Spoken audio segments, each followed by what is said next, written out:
পশ্চিম বর্ধমান জেলার জামুরিয়ার এক অখ্যাত গ্রাম চুরুলিয়াতে জন্মগ্রহণ করেছিলেন বিদ্রোহী কবি কাজী নজরুল ইসলাম। ভয়ঙ্কর দারিদ্র্যের সাথে লড়াই করেও সাহিত্য শিল্পকলার ইতিহাসে এক চিরসবুজ নাম কাজী নজরুল ইসলাম। কবির ১২৫তম জন্মজয়ন্তী পালন করা হয় তার জন্মস্থান চুরুলিয়াতে।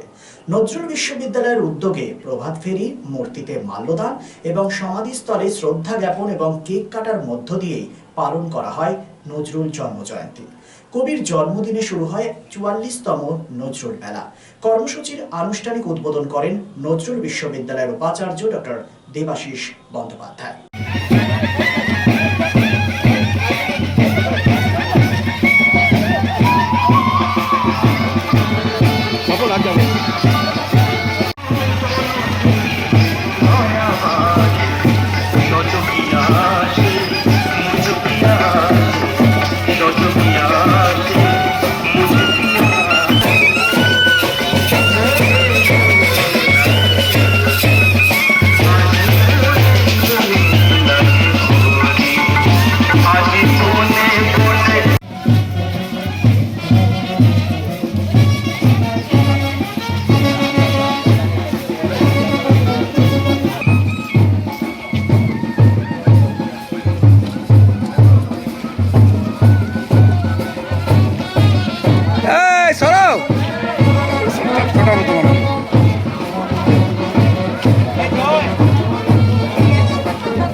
আমরা গ্রাম প্রদক্ষিণের মাধ্যমে পুরুলিয়া হাটতলা উপস্থিত হয়েছে। আমাদের কবি আবদ্ধ মূর্তিকে পুষ্পার্ঘ্য দিয়ে মাল্যদান করছেন।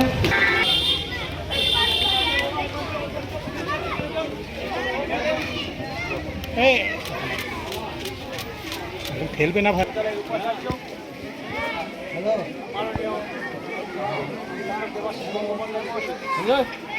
আমরা গোটা গ্রাম গ্রাম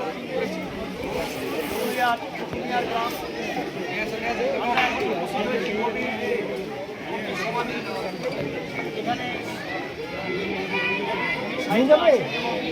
আপনারা বাংলাদেশে হয়েছিল তার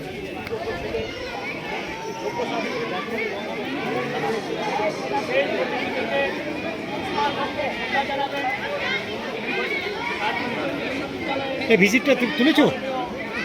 হ্যাঁ, ভিজিট দেয়নি তুমি?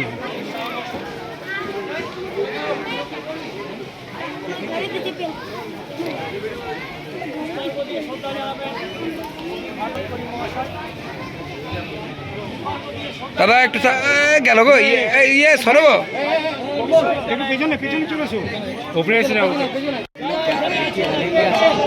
না গো। কবিকে শ্রদ্ধা জানান, সুস্থভাবে কবিকে শ্রদ্ধা জানান।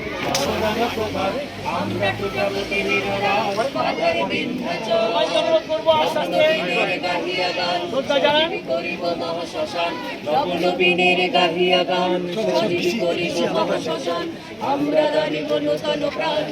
এটা মেলা ৪৪তম আর কবির জন্মের ১২৫তম বার্ষিকী পালন হচ্ছে। সুতরাং এবারে একটু বড় করেই আমরা আয়োজন করেছি। বিভিন্ন রকম প্রতিবন্ধকতা সত্ত্বেও নজরুল সমস্ত প্রতিবন্ধকতার বিরুদ্ধে কাজী নজরুল ভারতের প্রাণ, বিশ্বের প্রাণ, মহাপুরুষ, ওনার জন্য আমরা বেঁচে রয়েছি। সুতরাং কোনো প্রতিবন্ধকতায় ওনার আশীর্বাদে প্রতিবন্ধকতা নয়, তার কিছু হতে পারে। আজকে প্রভাত মেলা প্রভাত ফেরি দিয়ে শুরু হলো। চুরুলিয়ার গ্রাম কবির স্পর্শে, এই মহাত্মার স্পর্শে ধন্য হয়েছিল। সেই চুরুলিয়া গ্রাম প্রদক্ষিণ করলাম আমরা, এবং সমস্ত চুরুলিয়াবাসীর মনে সারা বছর ধরে জেগে থাকা যে আশা যে আবার কবির জন্ম ফিরে আসবে, তাদের সমস্ত চেতনা জুড়ে নজরুল থাকার যে আশীর্বাদ, সেটাকেই আমরা হয়তো কাজী নজরুল নিজেই আমার হাত দিয়ে বহন করে নিয়ে এলেন। এরপরে আমাদের কবিতা অনুষ্ঠান আছে। কবিতার অনুষ্ঠান হবে 10:30 থেকে মূল মঞ্চে, এবং বিকেলবেলা 6টার সময় মূল উদ্বোধনী অনুষ্ঠান হবে। সেই মূল উদ্বোধনী অনুষ্ঠানে আসবেন আমাদের জেলাশাসক পশ্চিম বর্ধমান, এবং উনি বলবেন যে আমাদের এই চুরুলিয়াকে নিয়ে সরকারের কী উদ্যোগ আছে, কী পরিকল্পনা আছে, এবং কোন পরিকল্পনাটি বাস্তবায়িত হতে যাচ্ছে, সেটা কাজী নজরুল বিশ্ববিদ্যালয় এবং সরকারের যৌথ উদ্যোগে এটা হতে চলেছে। আসানসোল পৌর নিগমের উদ্যোগে যথাযথ ভক্তি শ্রদ্ধার সাথে পালিত হয় বিদ্রোহী কবি কাজী নজরুল ইসলামের 125তম জন্ম জয়ন্তী। আসানসোল জিটি রোড আশ্রম মোড়ে কবির মূর্তিতে মাল্যদান করেন পৌর নিগমের চেয়ারম্যান অমরনাথ চ্যাটার্জি এবং ক্রীড়া ও সংস্কৃতি দপ্তরের মেয়র পরিষদ গুরুদাস চ্যাটার্জি সহ অন্যান্য বিশিষ্টজনেরা। বক্তব্য রাখতে গিয়ে কবির সাহিত্য সম্ভারের যে আবেগ বাঙালির কাছে এখনো উজ্জ্বল হয়ে রয়েছে তা তুলে ধরার চেষ্টা করেন উপস্থিত বিশিষ্টজনেরা।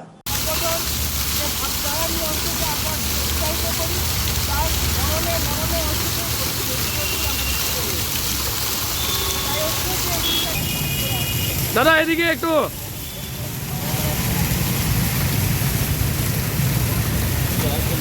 মাল্যদান দাদা এদিকে দেখবেন।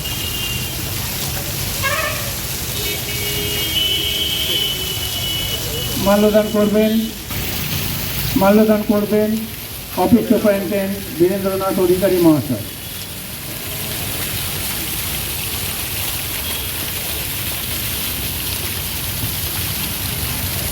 মাল্যদান করবেন ননীগোপাল ঘোষ মহাশয়।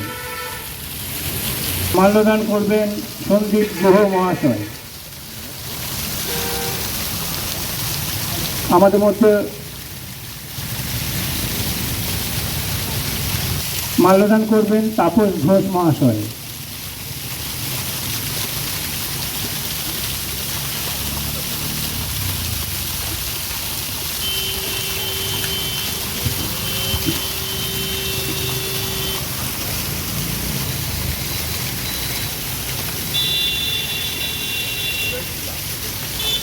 মাল্যদান করবে হৃদয়তুল্লাহ সঞ্জীব ভান্ডারী মহাশয়।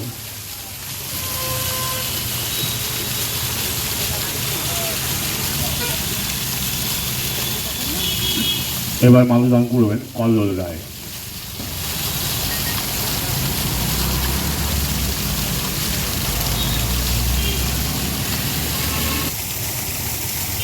বাংলা নয়, সারা ভারতবর্ষের যে লেখনীর মধ্যেখান দিয়ে নজরুল তার বিকশিত ঘটিয়ে গিয়েছিলেন, তা আজও অনস্বীকার্য হয়ে রয়েছে, এবং তাও আজও এক এমন পর্যায়ে গেছে যে রবি ঠাকুরের পরে যদি কোনো কবির নাম চর্চা করতে হয় ভারতবর্ষে নয়, সারা বিশ্বে বাংলা ভাষার মধ্যেখান দিয়ে, তাহলে কাজী নজরুল ইসলামের নাম রচনা করতে হয়।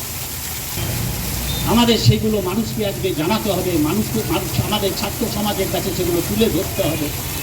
আমরা গৌরবান্বিত করি আমাদের এই চুরুলিয়ায় আসানসোল শিল্পাঞ্চলের এই অঞ্চলের মানুষ যে যারা এখানে জন্মগ্রহণ করেছে। আমরা একজন বিদ্রোহী কবি, যার প্রেরণায় নেতাজি সুভাষচন্দ্র বলেছিলেন যে নজরুলের কবিতা পড়লে আমি অনুপ্রাণিত হই, আমি এবং ব্রিটিশ সরকারের বিরুদ্ধে আরও বেশি আমি জেদ গ্রহণ করতে পারি। আমাদের গর্ব যে আমরা আসানসোলে আজকে কবির আপাতত আমরা মালা দিতে পেরে নিজেদিকে ধন্য মনে করছি, কারণ কবির জন্ম যেখানে হয়েছে সেটি হচ্ছে আসানসোল। তো আজকে সেই সময় যেসব শ্যামা সঙ্গীত থেকে আরম্ভ করে যেসব রচনা তার সৃষ্টি, সে সৃষ্টি আজও ভুলার নয়। একজন মুসলিম হয়, আজকে তো মানে বিদ্বেষের ভাব ছড়িয়ে উঠছে, কিন্তু তাদের জানা উচিত যে শ্যামা সঙ্গীত প্রায় অধিকাংশই তার লেখা।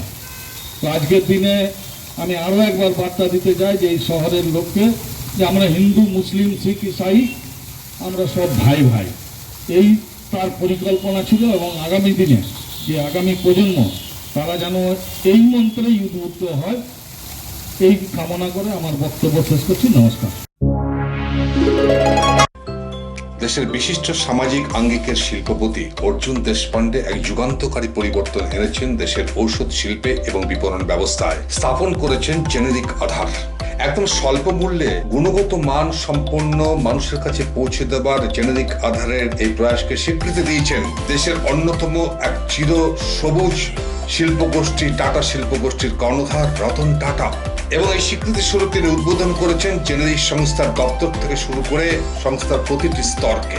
পশ্চিম বর্ধমান জেলায় এই জেনেরিক আধারের একমাত্র এখনো বিপণন সংস্থা হেরা এন্টারপ্রাইজ আসানসোল পৌর নিগম 85 নম্বর ওয়ার্ড 2 নম্বর মহিশিলা কলোনিতে চলার পথ শুরু করেছে।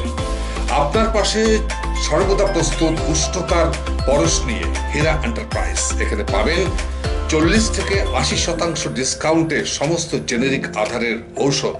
সুতরাং আপনার চিন্তার অবসানে এগিয়ে চলেছে হেরা এন্টারপ্রাইজ, আসানসোল পৌর নিগম 2 নম্বর মহিশিলা কলোনি, আসানসোল। আমরা আছি আপনার পাশে। সামাজিক দায়বদ্ধতায় হেরা এন্টারপ্রাইজের ব্যবস্থাপনায় 2 নম্বর মহিশিলা কলোনি খেজুরতলা মোড়ে বসছেন বিশেষজ্ঞ চিকিৎসকগণ। Doctor SK Barnwal, MBBS, Kolkata, general and skin. প্রতি মঙ্গলবার ও শুক্রবার সকাল 10টা থেকে দুপুর 12টা পর্যন্ত, রবিবার ও বৃহস্পতিবার বিকেল 5:30টা থেকে সন্ধে 7:30টা পর্যন্ত। অন্যদিকে Amlan Ghosh, consultant physician of gastro, thyroid and diabetologist, MBBS, SSKM hospital, MD internal medicine, WBUHS, প্রতি রবিবার সন্ধে 7টা থেকে রাত্রি 8টা পর্যন্ত। Doctor Bansi Bisal, gynaecologist and obstetrician, laparoscopic surgeon and infertility specialist, attached with district hospital Asansol, প্রতি বৃহস্পতিবার ও শুক্রবার রাত্রি 8টা থেকে 10টা পর্যন্ত। আমাদের সঙ্গে যোগাযোগ করার নাম্বারটি হলো 9475731537, এছাড়াও 9832165437।